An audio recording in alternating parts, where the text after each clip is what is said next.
Boa noite, gente. Eu vou repostar a aula sobre responsabilidade contratual pré e pós-contratual, tá? Então essa aula é uma repostagem. Os alunos reclamaram comigo que o áudio da outra aula ficou ruim. Realmente meu computador tinha dado um problema, eu levei para arrumar, arrumei um emprestado para gravar a aula e não ficou bom. Então eu estou repostando porque não tinha como corrigir o áudio, tá certo? Então eu estou repostando aqui sobre responsabilidade contratual pré e pós-contratual. Bom, primeiro vamos falar o que é responsabilidade, né? A gente está falando aqui de responsabilidade civil, né? A responsabilidade civil é aquela que advém de um ato ilícito. Por que a gente está falando aí de ato ilícito? Ora, quando você descumpre um contrato, você está praticando um ato contrário à lei, se você for entender, né, como a gente tem entendido, que o contrato faz lei entre as partes, princípio pacta sunt servanda.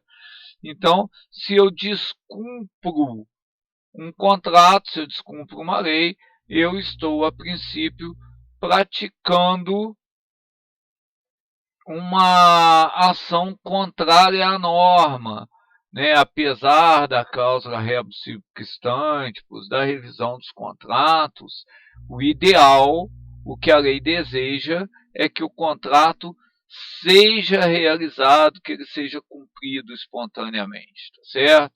Então, sempre que alguém descumpre um contrato, a gente tem aí uma reparação civil, né? Essa reparação civil ela vai seguir mais ou menos os trâmites do inadimplemento das obrigações, né? Então, a gente vai ter aí, pode ter indenização, pode ter reparação civil, né? Indenização pode, mas a princípio a gente tem aí multa, né? A gente tem, desculpa, atualização monetária, juros, né? Em alguns casos a gente tem a cláusula penal, que é a multa, tá certo? Mas então vamos ao que nos interessa aí. A responsabilidade contratual nasce do descumprimento de um contrato. Então, para que haja responsabilidade contratual, primeiro tem que existir um contrato. Esse contrato tem que ser válido, lógico. Se o contrato não é válido, não induz obrigação entre as partes, tá certo? O descumprimento do contrato, como eu já disse, corresponde ao inadimplemento das obrigações contratuais e segue as características do inadimplemento. Ora, então, sempre que alguém descumpre o contrato, o contrato ele não cria obrigação entre as pessoas. Se alguém descumpre o contrato, ele está inadimplindo uma obrigação, tá certo? Aí essa obrigação vai depender, pode ser obrigação de fazer, pode ser obrigação de dar coisa certa, tá certo? E quais são os elementos da responsabilidade contratual? Primeiro, né, lógico, que o contrato seja descumprido, tá certo? Segundo, que quem descumpriu o contrato tenha agido com culpa. Lembre-se que no inadimplemento da obrigação, e isso também ocorre no inadimplemento do contrato, a culpa é presumível, né? Presume-se a culpa. Então, o devedor tem que comprovar que ele não teve culpa, né? Ou que a culpa é do credor, ou que ocorreu fato, caso fortuito ou força maior. Segundo, que em decorrência do descumprimento do contrato tenha ocorrido dano. E, finalmente, que exista o nexo causal, um elo de ligação entre o descumprimento culposo do contrato e o dano sofrido pelo credor. Tá certo?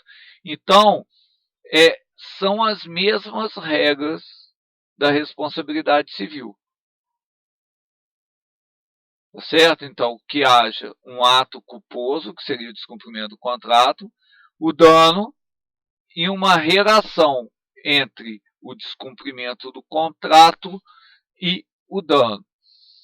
Então, gente, olha só, nós estamos falando aqui, por enquanto, do descumprimento do contrato, ou seja, eu assumi uma obrigação contratual e eu não a satisfiz, tá certo?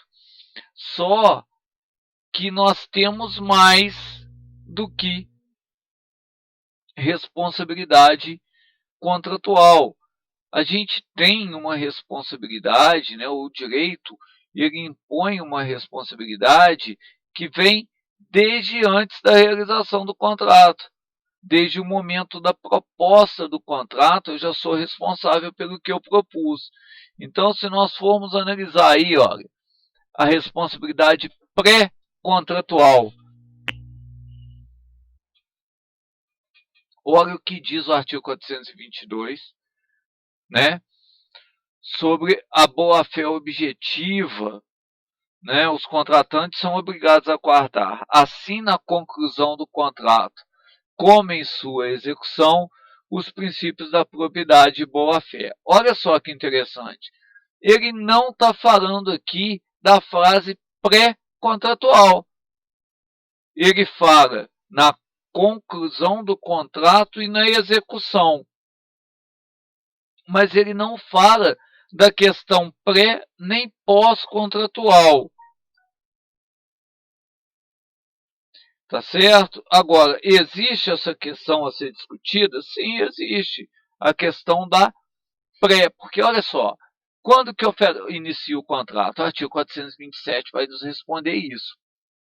A proposta do contrato obriga o proponente, se o contrário não resultar dos termos dela, da natureza do negócio ou das circunstâncias dos casos, né? Pode se dar por meio de proposta, contrato ou oferta pública. Então, olha só, a proposta obriga o proponente.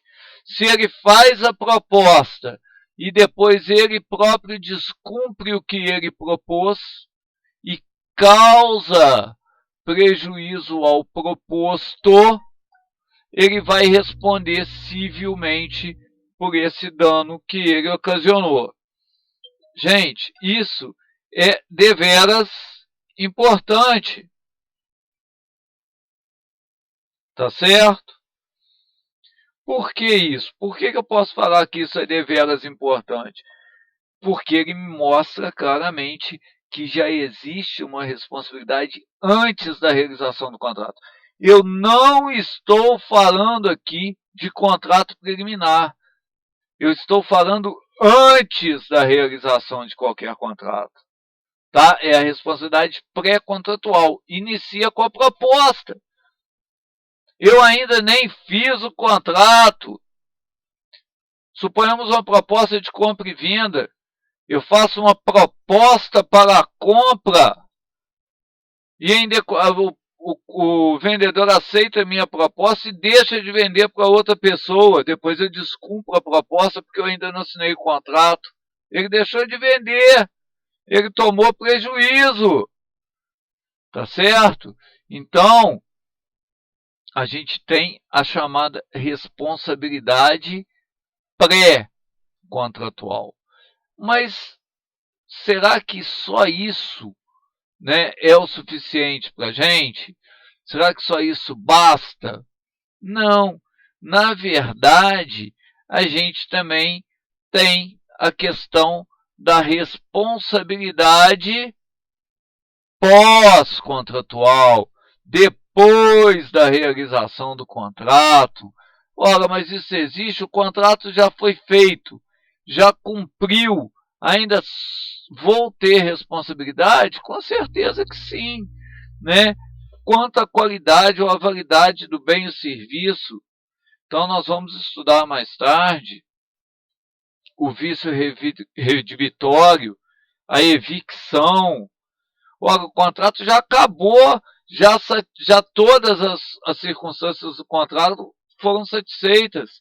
Ainda assim, existe uma questão, né, que a pessoa pode perder o bem, já pagou o bem, já transferiu a escritura e pode perder o bem.